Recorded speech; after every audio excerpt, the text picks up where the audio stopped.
Здравствуйте, дамы и господа, я доктор Элен Колс, приветствую вас из Чикаго. Благодарю, что подсоединились к этому каналу. Буду признательна за распространение информации и вашу поддержку. Сегодня я вас хочу познакомить с информацией, которая была опубликована в The Daily Mail. И речь идет о том, что проблемы, которые мы имеем во сне, могут оказывать влияние на наше зрение. Ученые проанализировали данных более 1000 пациентов с остановкой дыхания во сне, так называемая апноэ, и 6000 здоровых человек. Люди с апноэ почти в 2 раза чаще сталкивались с глаукомой, вызванной повышением глазного давления.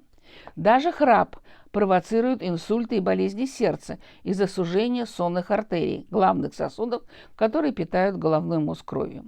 Сотрудники университета Детройта полагают, что вибрации от храпа травмируют сосуды, вызывая воспаление и утощение стенок.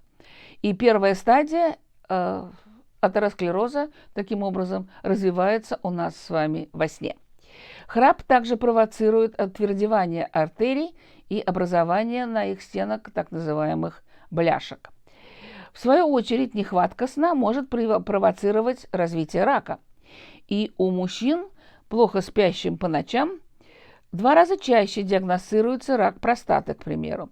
По словам представителей Исландского ракового общества, из-за нехватки сна снижается концентрация гормона мелатонина, подавляющего рост опухолей. А от японских коллег врачи выяснили, что женщины, спавшие менее